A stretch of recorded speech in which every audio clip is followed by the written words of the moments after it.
यार मेरे घर में ना एक बहुत अच्छी कहावत है कि अगर तुम्हें किसी को सीरियसली बहुत ज़्यादा परेशान करना है ना, या तुम उस पर कोई केस कर दो, या तो फिर उसे कोई सेकंड हैंड कार खरीदवा दो। एंड ये जो प्रॉब्लम है ना, ये किसी और ने नहीं बल्कि मैंने खुद ने ली थी। वो है second hand car, diesel car लेके स्पेशली। तो मैं आपको अपना पूरा एक्सपीरियंस के बारे में बताऊंगा भाई कि मैं कैसे बहुत बड़े प्रॉब्लम में फंस गया। मेरा पूरा जीना एक हेल बन चुका था सीरियसली। एंड मैं इस चीज़ के बारे में बात नहीं करूंगा आपसे कि भाई अगर आप सेकंड हैंड कार लो तो आपको किन चीज़ों के बारे में ध्यान रखना चाहिए। उसके लिए मेरा एक ऑलरेडी वीडियो है जो मैंने अपने एक्सपीरियंस के बेसिस पे ही बताया है। लेकिन ये मेरा एक्सपीरियंस बताने का रीज़न ये है ना, क्योंकि देखो यार, बहुत बार आप बस जब ये सुन के जाते हो ना कि यार कार खरीदने से पहले क्या क्या ध्यान रखना चाहिए, तो मे भी आप वो सारा ध्यान रख लो।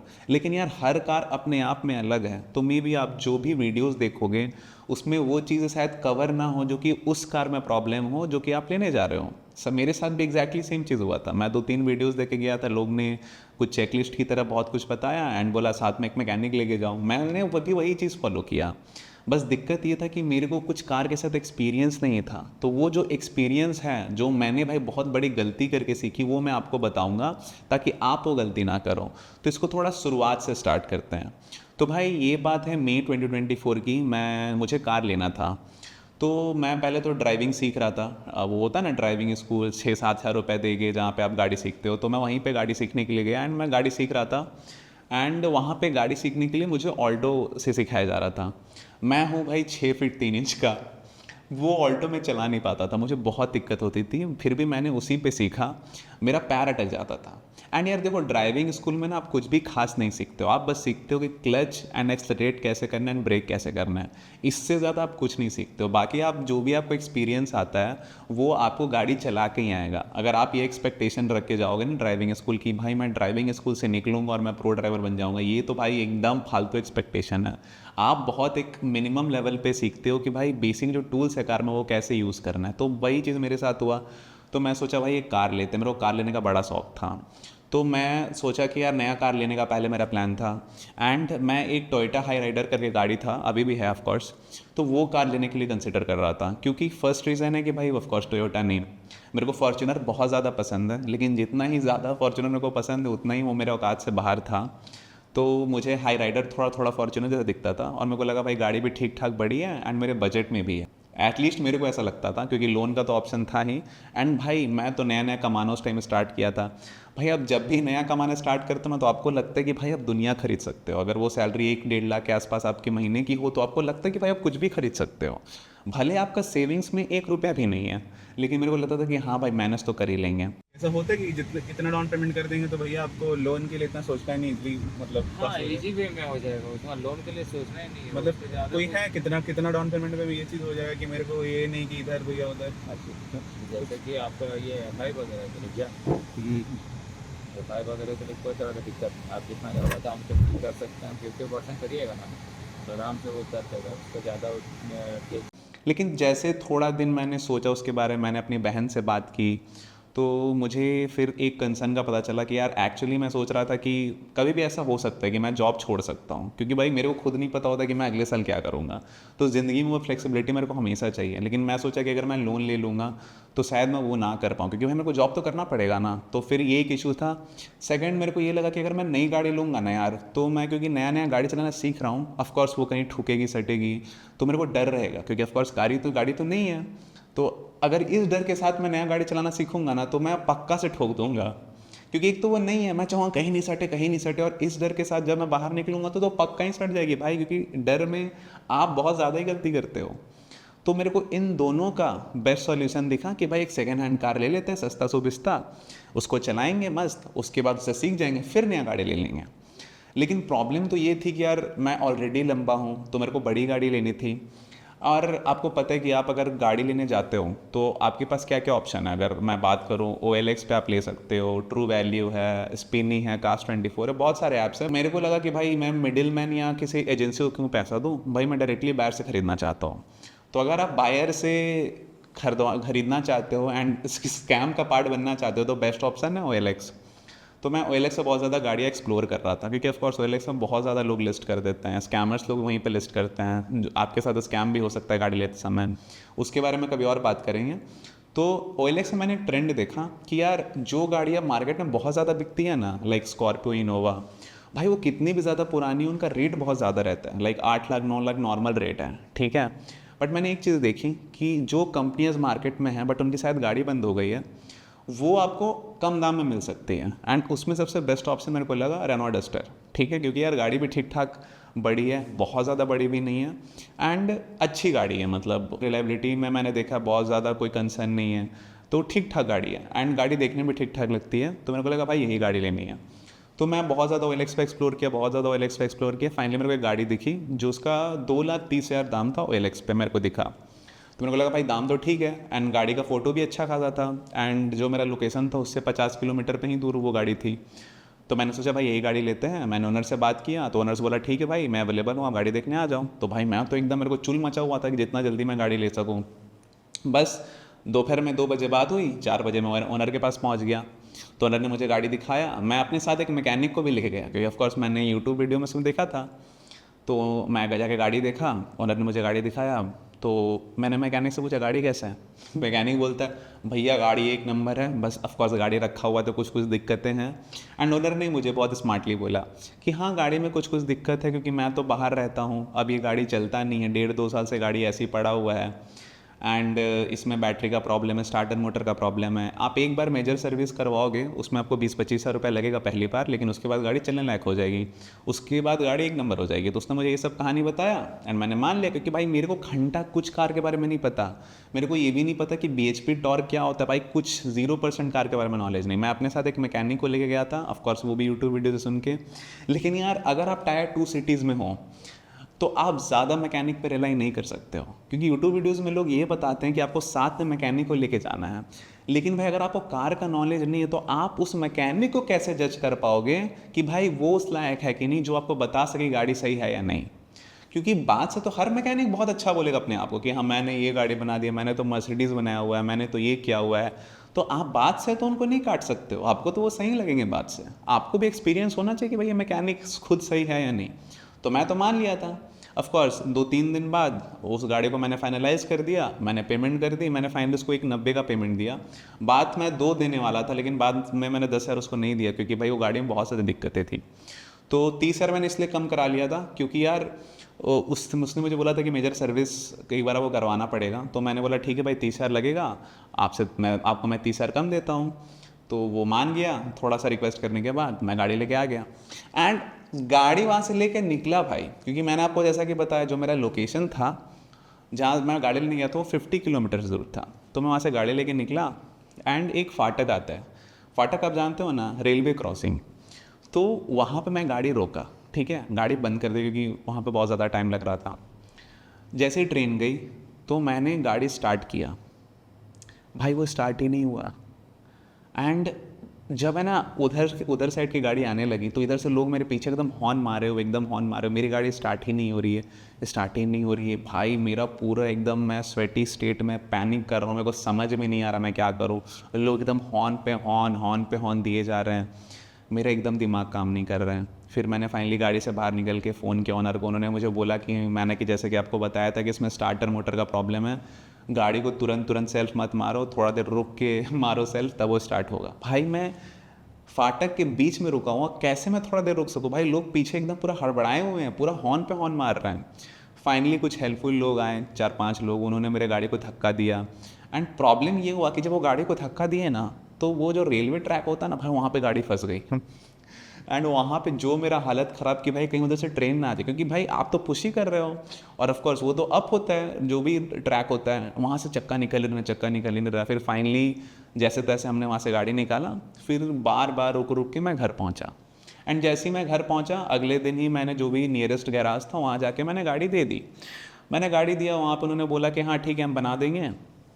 वहाँ पर उन्होंने 10 दिन का टाइम लिया। मुझे बहुत जगह दिखाया जहाँ पे जुगाड़ से फिक्स किया हुआ था। भाई गाड़ी में कितनी सारी पाइप फेविक्विक एंड मट्टी से जोड़ के वो चला रही थी, सोचो। तो उन्होंने वो सब फिक्स किया, 10-15 दिन लिया उसको एंड मुझसे 30,000 रुपये लिया, एग्जैक्टली 30,000 रुपये लिया। टर्बो वगैरह का बहुत सारा उन्होंने काम किया। तो भाई मैं खुश, मैं सोचा चलो भाई अब गाड़ी बन गया, फाइनली अगले दिन गाड़ी चलाएंगे। तो बस मैं घर आया, गाड़ी लगाया एंड सो गया। सुबह मैं 5 बजे एकदम एक्साइटमेंट में उठा कि भाई आज तो पूरा गाड़ी चलाना है। जैसे ही सुबह उठा, गाड़ी पीछे किया, मेरे को दिख रहा है कि भाई पूरा इंजन ऑयल जो कि मैंने कल ही डलाया था सर्विस में, वो पूरा नीचे गिर गया। मेरे को समझ में नहीं आया मैं क्या करूँ। फिर मैंने गैराज वाले को बोला, उन्होंने थोड़ा बहुत इंजन ऑयल डाला, फिर गैराज लेके गया वहाँ पे, फिर से वहाँ पे गाड़ी को देखा, फिर मुझसे 3-4 हज़ार रुपये लिए, बोला ये दिक्कत था, हमने तो ये फिक्स किया था, कुछ भी कहा नहीं बताया, मेरे को पैसा देना पड़ा। एंड फिर भी वो धीरे धीरे इंजन ऑयल चू ही रहा था जब मैं वापस से गाड़ी लेके आ गया। मैंने उसको बोला कि भैया ये ऑयल गिर ही रहा है, बंद नहीं हो रहा है। तो मुझे बोलते कि भैया थोड़े दिन बाद धीरे धीरे बंद हो जाएगा, क्योंकि वो नीचे इकट्ठा हो गया है, एक बार में बंद नहीं होगा। तो मैं सोचा हाँ हो सकता है ऐसा। भाई मैंने गाड़ी 4-5 दिन चला लिया, वो बंद हुआ ही नहीं। एंड मैं समझ गया कि भाई इसको आता नहीं है, ये कर पाएगा नहीं, ये ऐसे मेरे को लॉलीपॉप दे रहा है। मैं गिरिडीह में था, एंड मैं गिरिडीह से हूँ नहीं, मैं गिरिडीह में काम के पर्पज़ से आया था। मैं अपना प्रॉपर एक बिज़नेस सेट कर रहा था। मैं जमशेदपुर से हूँ प्रॉपर, तो गिरिडीह मेरा कोई जान पहचान का था नहीं, बस वही जान पहचान का था जहाँ मैं गाड़ी सीख रहा था। तो जहाँ मैं गाड़ी सीख रहा था, उनसे मैंने बात किया, तो उन्होंने मुझे बोला कि एक सरदार जी है जिनका गैराज है, जहाँ पे हमारी सारी गाड़ियाँ बनती, क्योंकि ऑफकोर्स भाई उनका तो ड्राइविंग स्कूल है, उनके पास तो बहुत सारी सेकेंड हैंड गाड़ियाँ आती रहती है। तो उन्होंने बोला कि भाई आप वहाँ पे जाओ, वहाँ पे वो अच्छा ही काम करते हैं, क्योंकि सारी गाड़ियों का हमारा काम वही करते हैं, इंजन उंजन से लेके सब टोटल काम वो करते हैं। तो आप वहाँ पे जाओ, आपका गाड़ी बन जाएगा। तो मैं वहाँ पे गया, उन्होंने गाड़ी मेरा देखा, मुझे बोला कि भैया इसमें इंजन का प्रॉब्लम है, आप जितना भी कुछ करवा लो ये गाड़ी कभी ठीक होगा ही नहीं जब तक आप इसका इंजन ठीक नहीं करवाओगे। प्रॉपर वो बताते हैं कि इंजन बांधना पड़ेगा खोल के। तो मैंने पूछा कितना खर्चा आएगा, तो बोले वो 60,000 के आसपास आपका खर्चा आएगा, हम इंजन का काम करते 60,000 उसका चार्ज है। मैंने सोचा कि क्या करें नहीं करें, मेरे को लगा भाई ऑप्शन नहीं क्या है। मैंने खुद को बहुत मना लिया कि चलो कोई बात नहीं, लास्ट 60,000 है, इसके बाद तो गाड़ी सही हो जाएगा, एंड बहुत चलाएंगे इसको, पैसा वसूल लेंगे। कैसे भी खुद को कन्विंस करके मैंने गाड़ी बनाने के लिए बोल दिया। एंड उसके बाद जब गाड़ी उन्होंने बनाना स्टार्ट किया, तो उन्होंने हेड चेंज कर दिया, उन्होंने हेड गैस्केट चेंज किया, बहुत कुछ चेंज किया, इंजन का जो पिस्टन है वहाँ पे बोर किया, हर तरीके से उस पर काम किया। एंड जब फाइनली 1 महीने बाद मेरे को गाड़ी लेने के लिए बुलाया, एंड जब फाइनल बिल मैंने देखा, तो जो उन्होंने 60,000 बोला था वो 1.5 लाख तक पहुँच चुका था यार। क्योंकि भाई वो बोला कि नॉर्मल इंजन बनाने का हमारा 60,000 है, आप में इतना ज़्यादा पार्ट्स लगा तो वो 1.5 लाख पहुँचा है। अब आप यहाँ पे कर क्या आप लोग हैं मुझे क्या पता था कि 60,000 तो इनका मिनिमम कॉस्ट है, तो इंजन खोलने का ही इतना ले रहे हैं। 1.5 लाख रुपए मुझसे लिया मैंने, भाई देना पड़ा, क्या कर सकते, तो गाड़ी तो लेके जाना ही है। तो उसी के अगले दिन मैं सोचा भाई जमशेदपुर से घूम के आता हूँ, गिरिडीह से जमशेदपुर का डिस्टेंस है अराउंड 250 किलोमीटर्स। तो मैं निकला घर, मेरे को दिख रहा था जब मैं गाड़ी चला रहा था कि भाई मेरे गाड़ी से इतना पीछे धुआं मार रहा है। सोचो मेरे को ना IRVM पे दिख रहा है कि भाई इतना धुआं पीछे मार रहा है, मेरे जितनी गाड़ियां हैं पीछे वो सब परेशान धुआं से, इतना काला काला धुआं मार रहा है। मैं उस कंडीशन में घर गया, मैंने जाके फिर उस सरदार जी को फ़ोन किया। सरदार जी ने मुझे बोला कि भैया गाड़ी में आपका बहुत ज़्यादा कार्बन जमा हुआ है, थोड़ा टाइम लगेगा, थोड़ा दिन धुआं मारेगा, धीरे धीरे बंद हो जाएगा, जो कि मैंने फिर से मान लिया। फिर मैं जमशेदपुर से वापस भी आ गया, लेकिन वो धुआं बंद नहीं हुआ। धीरे धीरे धीरे धीरे धीरे धीरे, क्योंकि भाई मेरे को तो काम रहता था, मैं उस चीज़ को इग्नोर करने लगा, मेरे को आदत हो गया था उस कंडीशन में गाड़ी चलाने का। धीरे धीरे क्या हुआ कि वो धुआं ब्लैक से वाइट होने लगा, वो जो धुआं था वो ब्लैक से वाइट होने लगा। एंड मैंने फिर बताया उनको कि भाई ये वाइट स्मोक आ रहा है, अब गाड़ी से पहले ब्लैक आ रहा था। तो मुझे दूसरा कहानी बता दिया कि ये भी नॉर्मल है, ब्लैक के बाद वाइट आता है, फिर वो भी चले जाता है। मैंने मान लिया कि हाँ भाई ब्लैक तो थोड़ा बहुत चला ही गया है, वाइट भी चले ही जाएगा। तो मैं उस कंडीशन में गाड़ी चलाने लगा, 2-3 दिन शायद चलाया होगा, बहुत कम चलाया होगा। फाइनली एक दिन मैं 40 किलोमीटर्स का डिस्टेंस तय किया, 40 आना और 40 जाना। मैं हमारे जो टीम मेरे साथ काम कर रही थी उनके साथ मैं मंदिर विजिट करने गया अपनी गाड़ी से। मैंने मंदिर सब देख लिया।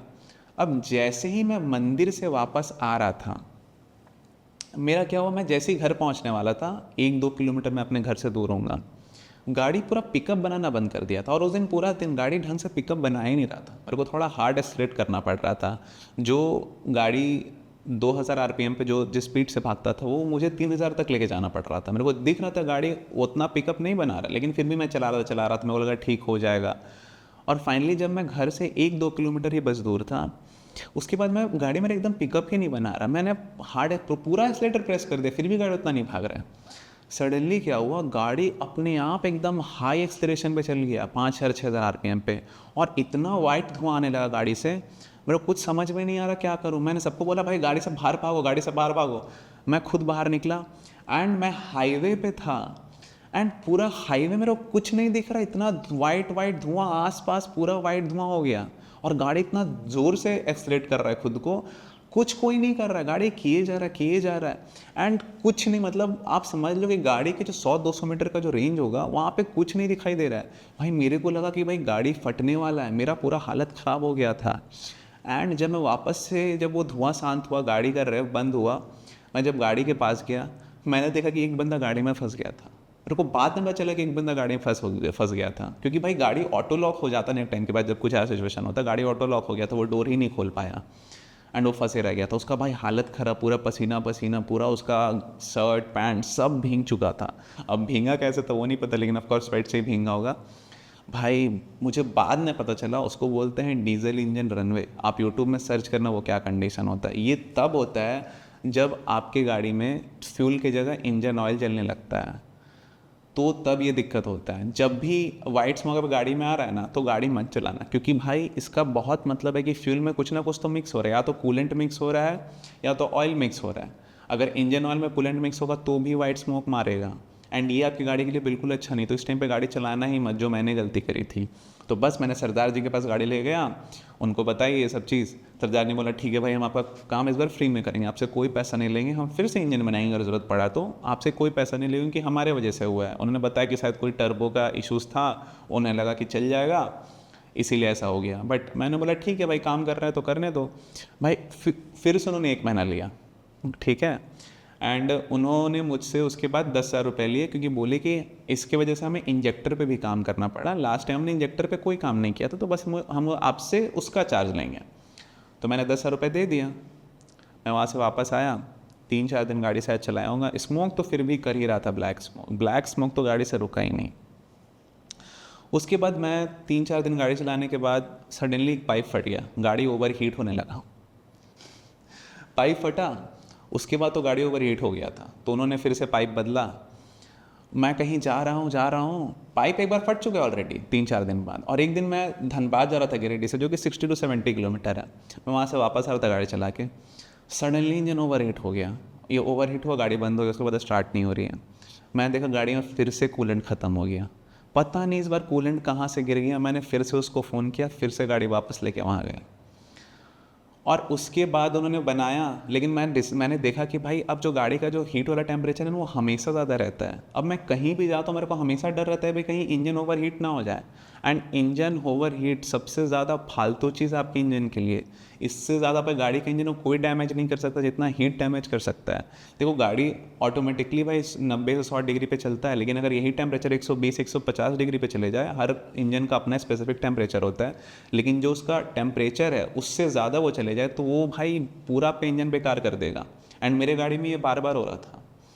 अब मैं इस चीज़ से परेशान हो चुका था भाई, मेरे को लग रहा था कि भाई मैं कहाँ फंस गया हूँ यार। इस गाड़ी पे मैं इतना अपना टाइम पैसा सब कुछ खर्चा कर रहा हूँ।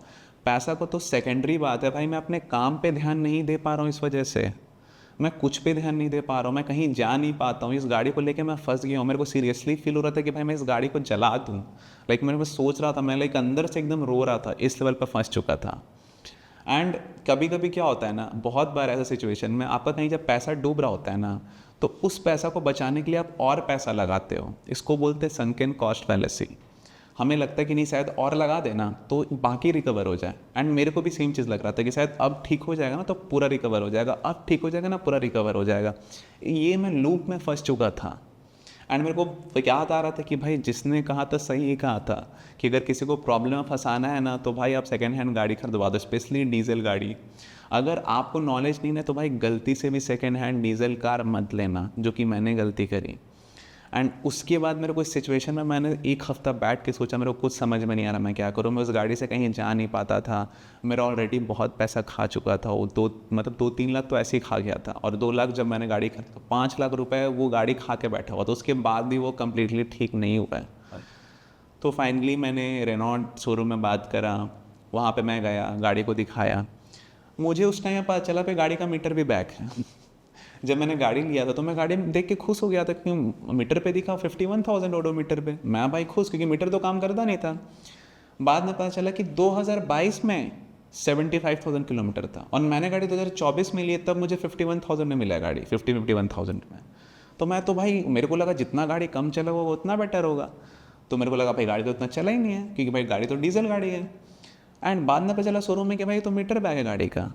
उसके बाद मैंने पूछा कि मुझे इसका इंजन में प्रॉब्लम मुझे बनाना पड़ेगा, उन्होंने मुझे इंजन बनाने का कॉस्ट दिया 3 लाख रुपया, एंड नए इंजन का दाम है 4.5-5 लाख रुपया।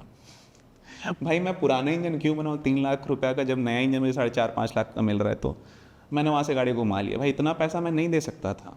तो वहाँ पे एक मैकेनिक था जो कि मेरे ही एरिया से था, जमशेदपुर से था, वहाँ पर वो काम कर रहा था। उसने मुझे बोला कि मैं आपको सेकेंड हैंड इंजन दिलवा दूंगा इस गाड़ी का, मतलब कंपनीज में इंजन्स जो कि गाड़ी में फिट नहीं होती छोटे मोटे इश्यूज़ की वजह से, वो इंजन मैं आपको दिलवा दूंगा सेकेंड हैंड 1.5 लाख रुपये में। लेकिन मैंने बोला भैया मेरे पास उतना पैसा नहीं है। पैसा ज़्यादा मैं ये सोच रहा था कि मेरे को ये रिस्क लेना चाहिए कि नहीं चाहिए, मैं बैठ के सोच रहा था। तो मेरे को सोचने के लिए टाइम चाहिए था। मैंने उसको बोल दिया भैया अभी मेरे पास उतना पैसा नहीं, मैं बाद में देखूंगा अगर मैं कर पाऊँगा तो। लेकिन मैंने उसको बोला कि अगर आप किसी भी वे में इस चीज़ को ठीक कर सकते हो फिलहाल, ताकि मैं काम चलाओ अब इस गाड़ी को यूज़ कर पाऊँ। तो मैंने बोला ठीक है भाई, अब गाड़ी लेकर हम एक दिन देखते हैं फ्री टाइम में। तो संडे को उसका ऑफिस बंद रहता है, संडे को उसने मुझे बोला, उसने गाड़ी देखा, 25-30 हज़ार उसने मेरे से रुपये लिए होंगे। उसने बहुत कुछ एक्चुअली में ठीक किया, इंजन ऑयल लीक बंद हुआ, धुआं थोड़ा बहुत कम हुआ फाइनली। एंड उसके बाद मैं थोड़ा दिन गाड़ी चलाने लगा। फिर मैंने देखा शायद हफ्ता 10 दिन गाड़ी चला रहा होगा, तब मैंने देखा कि भाई इंजन मतलब कूलेंट में इंजन ऑयल आ गया है। कूलेंट जो ग्रीन कलर का होना चाहिए वो पूरा ब्लैक हो चुका है। अब मेरे को लग रहा भाई ये क्या प्रॉब्लम है यार, कूलेंट में इंजन ऑयल कैसे आ गया। तो मैंने उसको बोला फ़ोन करके, तो बोला ठीक है भैया आप गाड़ी जल्दी से ले आओ मेरे पास। तो उसने फिर ऑयल कूलर वगैरह कुछ चेंज किया, फिर वो प्रॉब्लम सॉल्व हुआ। उसके बाद शायद गाड़ी मुझे लगता है 1 महीना चली होगी, जिसके दौरान मैं टायर वगैरह भी चेंज करा। मुझे लगा अब गाड़ी ऑलमोस्ट फाइनली ठीक हो चुकी है, काम चलाओ ठीक हो चुकी है। ऑफकोर्स इंजन का टेम्परेचर बहुत ऊपर जाता था, लेकिन मैं जैसे ही एसी बंद कर देता गाड़ी में तो धीरे धीरे नीचे आ जाता था। तो मैं उस टाइप से कंट्रोल तरीके से बहुत आराम से गाड़ी को चला रहा था कि भाई मेरे को इसमें और खर्चे नहीं करने थे, तो मैं उस चीज़ से बच रहा था। फाइनली इंजन ऑयल फिर से मिक्स हो गया कूलेंट में थोड़े दिन बाद ही। एंड ये बात है दिसंबर 2025 की। सोचो मैंने गाड़ी लिया था जुलाई 2025 में गाड़ी लिया था, एंड दिसंबर 2025 तक मैं 6 महीना पूरा एक ना एक प्रॉब्लम से, हर 10 दिन में गाड़ी में एक ना एक प्रॉब्लम से, मैं गाड़ी से चलता था 100 किलोमीटर प्रॉब्लम 20 आ जाते थे। वो गाड़ी से चलना मुश्किल हो चुका था, और पता नहीं मैं हार ही नहीं मान रहा हूँ, अंदर से मैं पूरा परेशान हूँ भाई, रो रहा हूँ अंदर से कि भाई मैंने ये गाड़ी क्यों लिया, बट फिर भी मैं उस पर काम करवाए जा रहा हूँ, अपना पैसा डुबाए जा रहा हूँ। पता नहीं, क्योंकि मेरे कोई और ऑप्शन ही नहीं दिख रहा था। पैसा मेरे को लग रहा था भाई मेरे पास खत्म हो जाएगा तो मैं क्या करूँगा। फिर मैं सोचता नहीं चलो लास्ट बार देख लेते, लास्ट बार, और मेरा लास्ट बार कभी ख़त्म ही नहीं हो रहा है, क्योंकि मेरे को समझ ही नहीं आ रहा आगे क्या करना है, मेरे को कोई गाइड करने वाला नहीं है। तो मैंने उसको बोला कि भैया ये फिर से दिक्कत हो गया। एंड उसी टाइम मुझे घर जाना था, ठीक है, ज़रूरी काम से। तो मैं सोचा गाड़ी से पड़े नहीं रहने दे सकते हैं, तो मैंने अपने एम्प्लॉय को बोला कि भैया तू गाड़ी लेके चले जाना रेनॉल्ट शोरूम, क्योंकि वो जो रेनॉल्ट शोरूम था वो मेरे जो लोकेशन था उससे ऑलमोस्ट 60-70 किलोमीटर दूर था। मेरा घर है गिरिडीह में, मतलब घर नहीं, मेरा काम जहाँ पर मैं काम करता था वो गिरिडीह में है, एंड रेनॉल्ट शोरूम है धनबाद में, तो वो 60-70 किलोमीटर है। तो मैं फाइनली उसको बोला अपने एम्प्लॉय को कि तू गाड़ी लेके चले जाना, मुझे अभी जमशेदपुर जाना बहुत ज़रूरी है। तो मैं जमशेदपुर आ गया, एंड वो मेरी गाड़ी को लेके जाने वाला था धनबाद। अब मैंने उसको बोला कि भाई अगर इंजन ऑयल कम हो जाए, क्योंकि भाई ऑफकोर्स इंजन ऑयल सारा कूलेंट में जा रहा था, मैंने उसको बोला कि अगर इंजन ऑयल कम हो जाए तो इंजन ऑयल डालते डालते गाड़ी को लेके जाना। इंजन ऑयल कोई भी कंडीशन में कम नहीं पड़ना चाहिए गाड़ी में, क्योंकि वो इंजन के लिए और भी ज़्यादा डेंजरस हो सकता है। तो वो क्या किया, उसको डीजल इंजन का एक्सपीरियंस नहीं, उसके पास गाड़ी पेट्रोल उसने चलाई है। वो क्या किया, जहाँ पे इंजन ऑयल हल्का सा कम हुआ उसने पूरा इंजन ऑयल ज़्यादा ही डाल दिया, इतना इंजन ऑयल डाल दिया कि गाड़ी जैसी रेनॉल्ट शोरूम पहुंचा, गाड़ी से पूरा जहाँ तहाँ से इंजन ऑयल फेंक दिया। इतना ज़्यादा ख़राब कंडीशन हो गया था कि वो इंजन उसके बाद स्टार्ट ही नहीं हो रहा था। फिर फाइनली उसने कुछ काम किया, इनफैक्ट टाइमिंग बेल्ट वगैरह खोल के उस दिन उन्होंने रात 1 बजे तक काम किया उस मैकेनिक के ने, क्योंकि उसको पता था कि भाई अगर मैं काम नहीं करूँगा ना तो ये जो बंदा जो आ गया गाड़ी लेके घर नहीं जा पाएगा। फाइनली 1 बजे तक रात को उसने काम किया, उसका तो मेरे से पैसा अलग ही लेवल पे चार्ज, क्योंकि रात में जब भर जग के उसने काम किया। एंड जब वापस से मेरा एम्प्लॉय वो गाड़ी लेके आ रहा था, फिर से वो गाड़ी ख़राब हो गई भाई। और ख़राब क्या हुई, गाड़ी ओवर हीट हो जा रहा है। अभी कूलेंट में इंजन ऑयल मिक्स हो रहा था, अब वो फिक्स हो गया तो अब गाड़ी वापस से हीट हो जा रही, एकदम इतना हीट हो रही गाड़ी आगे चल ही नहीं पा रही है। तो वापस से इसने उस मैकेनिक को बोला जो कि रेनॉ शोरूम का बंदा था, उन्होंने बोला ठीक है भाई आप कैसे भी रात भर कहीं पर रुक जाओ, मैं सुबह आता हूँ गाड़ी देख लूँगा एक बार। तो भाई मैंने उसको बोला कि तू होटल ले ले, गाड़ी वहीं छोड़ दे जहाँ पे भी गाड़ी रुक गया है। तो उसने बोला कि सर जहाँ मैं गाड़ी लेके आप तक खड़ा हूँ ना, अगर वहाँ मैंने गाड़ी छोड़ दिया ना तो आपका गाड़ी का सुबह चक्का भी नहीं मिलेगा आपको। तो भाई वो रात भर उसी गाड़ी में रहा। फाइनली सुबह वो मैकेनिक आया, उसने गाड़ी को बेसिक लेवल पर ठीक किया वापस से, एंड फाइनली वो गिरिडीह पहुँचे। और उसके बाद गाड़ी मेरे को लगा कि अब तो ठीक ही ठाक हो गया होगा, इतना पैसा खर्चा कर चुके हैं। तो मेरे को रामगढ़ जाना था जो कि रांची के आसपास है, which is around 150 kilometres from Giridih. तो मैं भाई सुबह सुबह निकला अपने एम्प्लॉय के साथ। भाई मात्र 30 किलोमीटर गाड़ी चलाऊँगा, गाड़ी का फिर से इंजन ओवर हीट हो गया। एंड जब मैंने झुक के देखा नीचे तो मैंने देखा फिर से इंजन ऑयल लीक हो रहा है। मतलब तुम देख रहे हो, मैं एक प्रॉब्लम बनाता था 3 प्रॉब्लम वापस आ जाते थे। मैं अगर ये तीनों को सॉल्व करता तो 9 प्रॉब्लम वापस आ जाते थे। एंड वहाँ पे मैं सुबह का 6:30 बज रहा था। मैं बस बैठ के सोच रहा हूँ यार कि भाई मैं किस प्रॉब्लम फंस गया यार, 6 से 7 महीना हो गया, पैसा तो लगा ही, भाई मेरा कितना टाइम खा गया, इसके वजह से मैं अपने काम पे ध्यान नहीं दे पाया यार। एंड मेरे को एक चीज़ लगता है कि आपके ज़िंदगी में अगर कोई प्रॉब्लम है ना तो भाई सेकेंड हैंड गाड़ी ले लो, भले आपके ज़िंदगी में कितनी प्रॉब्लम है। अगर आप एक बार सेकेंड हैंड गाड़ी ले लोगे ना तो बस आपकी ज़िंदगी में एक ही प्रॉब्लम बचेगी और वो है सेकेंड हैंड गाड़ी, बाकी प्रॉब्लम अपने आप छोटी लगने लगेगी, जैसा मेरे साथ हुआ। एंड मुझे रियलाइज़ हुआ कि ये गाड़ी भाई कैंसर गाड़ी है।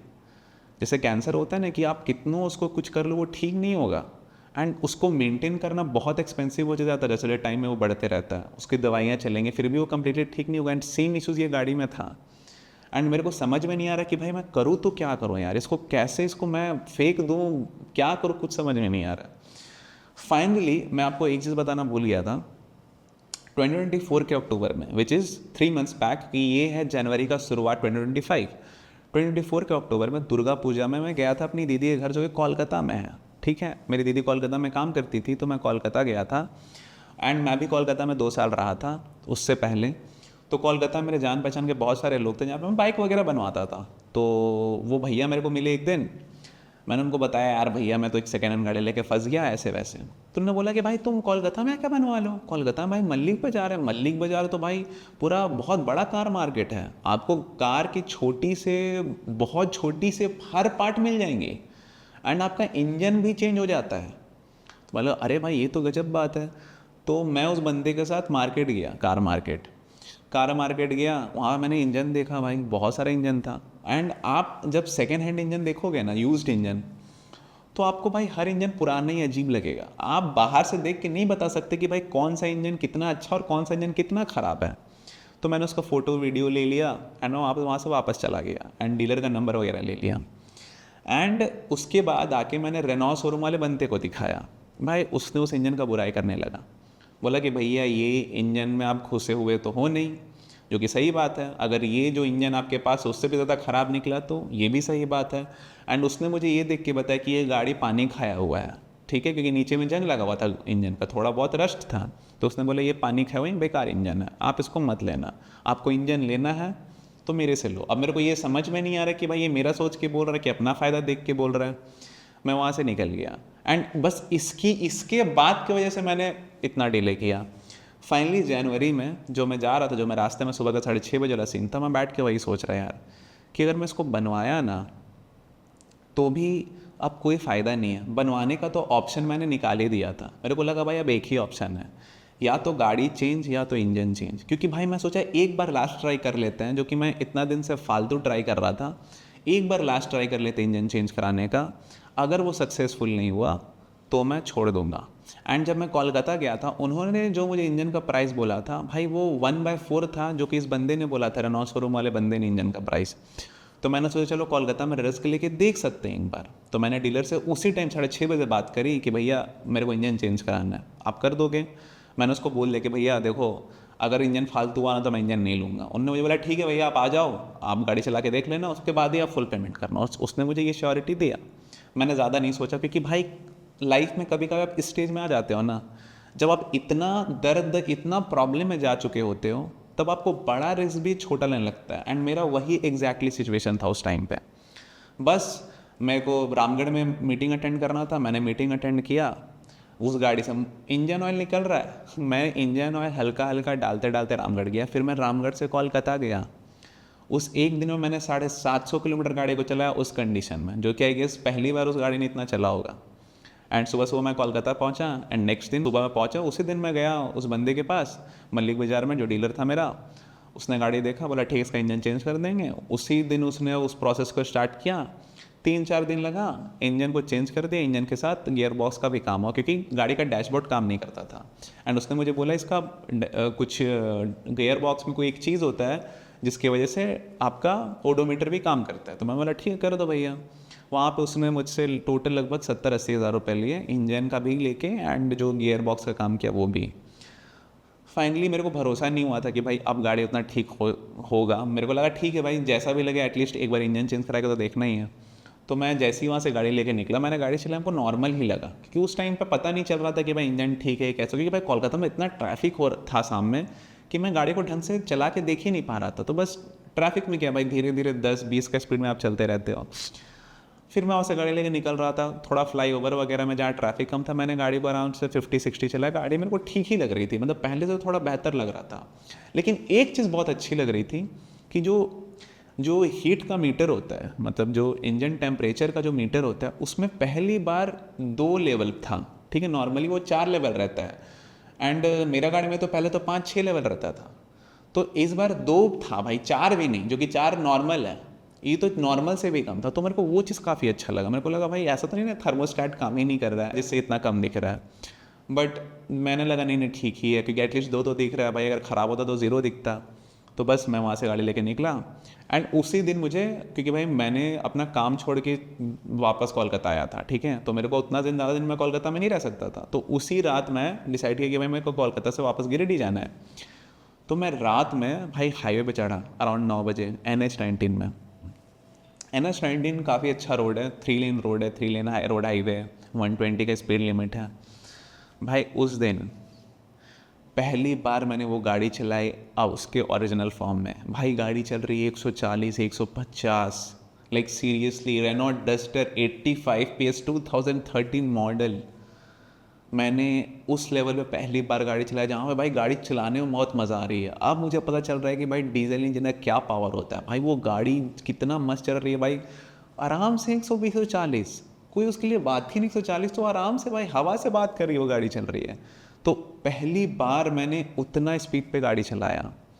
एंड उसके बाद वो गाड़ी अच्छा ही चला, ठीक है। उसके बाद उस गाड़ी में एटलीस्ट इंजन के साइड से तो कोई प्रॉब्लम नहीं आया।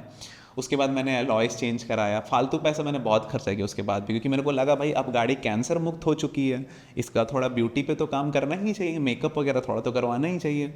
मैंने अलॉयस चेंज कराया, मैंने फ्लोरिंग का काम करवाया, मैंने उसका जितना सीट्स वगैरह था उसमें हेडरेस्ट वगैरह लगाया। अगर बाद में मैं वीडियो में दिखा सकूँ तो मैं वो भी आपको दिखाऊंगा। मैंने बहुत खर्चा किया गाड़ी में। टोटल भाई इस टाइम तक मैंने 7 से 8 लाख रुपए गाड़ी में खर्चा कर दिया था। एंड उसके बाद गाड़ी 1-2 बार ख़राब हुआ, लेकिन वो मेरी गलती से ख़राब हुआ, क्योंकि भाई मेरे को लग गया भाई कि अब गाड़ी का मेरे को बहुत नॉलेज हो चुका है, क्योंकि एक्चुअली हो भी गया था भाई। क्योंकि जब भी गाड़ी प्रॉब्लम होती थी ना, तो मेरे को पता चलता था गाड़ी के एक नया पार्ट के बारे में। एंड अगर ये पार्ट ख़राब होता है तो उससे क्या दिक्कत आता है, तो मेरे को ये सब चीज़ें पता चलने लगी थी। तो एक बार क्या हुआ, मैंने यूट्यूब में डीजल पर्च वाला वीडियो देख लिया, क्योंकि मेरा जो इंजेक्टर था हाई स्पीड में 140-150 पे हल्का कट कट कट कट आवाज़ करता था। तो मेरे को लगा भाई शायद ये डीजल पर्च से ठीक हो जाए।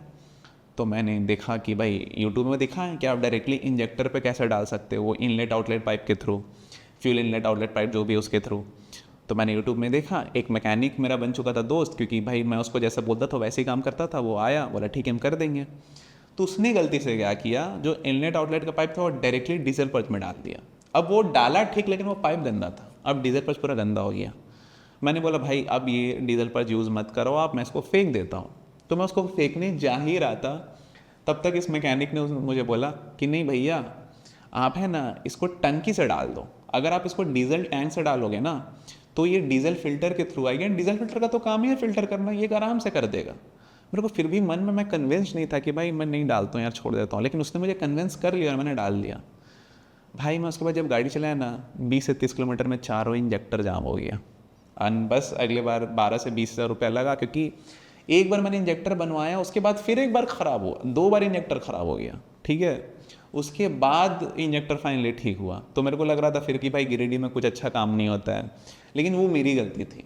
एंड उसके बाद मैंने गाड़ी में खुद से बहुत सारा काम किया, जो कि मैं आपको नेक्स्ट वीडियो में दिखाऊंगा कि मैंने गाड़ी में क्या क्या जुगाड़ खुद से मिल के बैठाया है। एंड एक बार मुझे याद है कि रेडिएटर का जो होता है ना, जहाँ पे कूलेंट होता है, वो फट गया था। एंड पता नहीं कैसे फट गया था, बस मैं गाड़ी बहुत दिन बाद निकाला एंड देखा कि भाई रेडिएटर फट चुका है। उसके बाद तो मेरे को कुछ गाड़ी में कुछ खास प्रॉब्लम नहीं है। एक बार डीजल टैंक वगैरह का प्रॉब्लम था, गंदा हो गया, तो वो तो भाई नॉर्मल प्रॉब्लम है। मैं सर्विस का जो प्रॉब्लम है वो सब वो काउंट नहीं करता हूँ। लेकिन उसके बाद गाड़ी अच्छा खासा चला भी, मतलब एक साल में 20-25 हज़ार चलता है अब मेरा गाड़ी नॉर्मली। लेकिन अगर आप सेकेंड हैंड गाड़ी लो रहे हो ना, तो भाई आपको फ्रिक्वेंटली प्रॉब्लम्स आते रहेंगे। मेरे गाड़ी में मुझे याद है कि मैंने 2025 में फ्लोरिंग का काम कराया, रस्ट लगा हुआ था फ्लोर पे। 25 के ही एंड में वो फिर से रस्ट वापस आ गई। मेरे को 26 के जनवरी में फिर से वो सारा काम करवाना पड़ा। एंड इस बार वो सारा काम मैंने खुद से किया, क्योंकि पहली बार मैं 2025 में ऑलरेडी वेंडर के पास जाकर करवा चुका हूँ। एंड यूट्यूब में एक वीडियो मैंने देखा था कि उन्होंने मुझे बोला था कि भाई, मतलब यूट्यूब वीडियो में, कि अगर आपका फ्लोर पे रस्ट लग चुका है ना, तो उसका कोई उपाय नहीं है, आपको गाड़ी का बॉडी चेंज ही करना पड़ेगा, नहीं तो गाड़ी ही फेंकना पड़ेगा, क्योंकि उसका मजबूती ख़त्म। एंड जो कि बात सही भी है, लेकिन मैंने उसका काम एक्चुअली बहुत अच्छे से किया। लेकिन अभी तो 4 ही महीने हुए हैं, लेकिन अभी तक गाड़ी में 1% कोई इश्यूज़ नहीं आया आज का, मतलब रस्टिंग का कोई प्रॉब्लम। हाँ, अब गाड़ी में ऐसा कोई दिक्कत नहीं आता है, जो बोला जाता ना सडन प्रॉब्लम, क्योंकि ऑलमोस्ट भाई गाड़ी का मैंने पूरा काम ही करवा दिया हूँ। अब गाड़ी में कोई ऐसा जगह बचा ही नहीं है जहाँ पे मैंने काम नहीं करवाया है।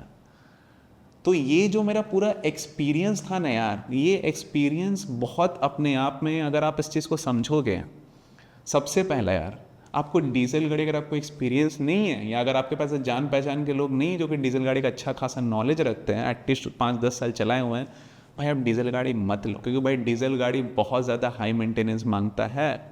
एंड जैसे जैसे डीजल पुराना होगा उसका मेंटेनेंस कॉस्ट बढ़ता जाता है। हाँ, डीजल माइलेज ज़्यादा देता है, लेकिन जो उसके प्रोज हैं ना, कॉन्स बहुत ज़्यादा बढ़ जाते हैं जब गाड़ी पुराना होता है। लेकिन जो डस्टर की बेस्ट बात है ना यार, कि इस गाड़ी को लेके मैं बहुत चल गया यार। इस गाड़ी को लेके मैंने दार्जिलिंग सिक्किम घूमा। ऑफ कोर्स गाड़ी बहुत ज़्यादा कंफर्टेबल तो नहीं है, क्योंकि मैं बहुत लंबा भी हूँ, तो मेरे थाइस वगैरह में बहुत दर्द हो जाता अगर मैं गाड़ी को लगातार 100 से 150 किलोमीटर ज़्यादा चला लिया होता तो। एंड गाड़ी का 2 बार से ज़्यादा मैंने सस्पेंसन का काम भी करवाया है। इस गाड़ी में खर्चे तो मैंने बहुत ज़्यादा कर दिए हैं, लेकिन इस गाड़ी ने मुझे बहुत कुछ सिखाया भी है। एंड जब इंजन सही हो गया था, तो मुझे याद है मैं अपने पापा को बोल रहा था कि काश ये इंजन मैं शुरुआत में ही चेंज करा लेता। लाइक जब मैंने गाड़ी ली थी पहली बार, तभी मुझे इंजन में कुछ काम नहीं कराना चाहिए था, डायरेक्टली मुझे इंजन रिप्लेस ही करा लेना चाहिए था। तो मेरे पापा ने एक बहुत बढ़िया बात कही, बोले देखो बाबू, तजुर्बा का ना भी एक कीमत होता है, एंड वो कीमत अक्सर नुकसान से भरना पड़ता है इंसान को। एंड जो कि बात सही भी है यार, बहुत बार जब तक आप गलती नहीं करोगे ना, तब तक आप उस लेवल का रिस्क ही नहीं लोगे। एंड अगर मैं बार बार ये गलती नहीं करता, जो कि गलती बहुत ज़्यादा महंगा था, मुझे करना ही नहीं चाहिए था, लेकिन अगर ये मैं नहीं करता तो मेरे को ये भी नहीं पता चलता कि भाई इंजन चेंज करने का भी ऑप्शन है, एंड वो भी बहुत बड़ा रिस्क टेकिंग ऑप्शन है, लेकिन फिर भी मैंने लिया। ठीक है, तो अभी इस गाड़ी से मेरा एक अलग ही लगाव है यार। बोला जाता है ना, लोहा पुराना हो सकता है, लेकिन अभी रिश्ता तो मेरे इससे बहुत नया है। मैं इस गाड़ी की बहुत ज़्यादा ध्यान रखता हूँ, इसको मैं बहुत जगह लेके जाता हूँ, इसको मैं एकदम रानी की तरह रखता हूँ। जबकि मेरे पास 3 गाड़ी है, मतलब ऑफकोर्स बाइक ही है, स्कूटी है, लेकिन वो नई है इससे, बट फिर भी मैं इसकी ज़्यादा बहुत ज़्यादा ध्यान रखता हूँ, क्योंकि यार रिश्ता ना नया पुराना से नहीं बनता है, रिश्ता बनता है आपके एफर्ट से। और इस गाड़ी के लिए मैंने बहुत ज़्यादा एफर्ट लगाया है, तो वो चीज़ मेरे लिए बहुत ज़्यादा एक इम्पॉर्टेंस रखता है। एंड अगर मैं आपको इस पूरे जो इतना लंबा स्टोरी मैंने बताया ना, अगर मैं उसे आपको बस एक चीज़ बताऊँ ना, तो वो ये है कि अगर आप सेकेंड हैंड गाड़ी खरीदने का सोच रहे हो कभी भी, तो यार इस चीज़ को बहुत ध्यान में रखना कि आपको किसी ऐसे इंसान को साथ में रखना है जिसको इस चीज़ का नॉलेज है, नहीं तो यार आप बहुत बुरा फंस जाओगे। एंड अगर आपको बहुत ज़्यादा डीजल गाड़ी का शौक़ नहीं है, तो यार बहुत पुराना डीजल गाड़ी मत लेना, क्योंकि वो बहुत दिक्कत रहता है। एंड कभी भी ओडोमीटर के रीडिंग से गाड़ी को मत नापना। अगर आपको ये लगता है कि भाई गाड़ी बहुत ज़्यादा चली तो गाड़ी ख़राब है, तो भाई आप गलत हो सकते हो। बहुत ज़्यादा गाड़ी 3 लाख भी किलोमीटर चल सकती है और वो बहुत अच्छी कंडीशन में हो सकती है। मैटर ये करता है कि उसके पहले वाले ओनर ने उस गाड़ी को कितना मेंटेन किया है। और बहुत गाड़ी ऐसी भी होगी जो 20,000 किलोमीटर चली होगी लेकिन उसका हालत ख़राब होगा और मीटर पैक होगा। ठीक है, तो इसका ध्यान रखना। कमेंट्स में बताओ कैसा लगा। एंड इसके बाद मैं एक और वीडियो लाऊंगा जो कि होगा गाड़ी मैंने क्या क्या जुगाड़ बैठा है, जो कि यार आपको बहुत मज़ा आएगा देखें, क्योंकि मैंने उस गाड़ी में बहुत ज़्यादा जुगाड़ बैठा के रखा है। तो मैं आपको उस चीज़ पे बताऊंगा आगे वाले वीडियो में। ठीक है, थैंक्स फॉर वॉचिंग।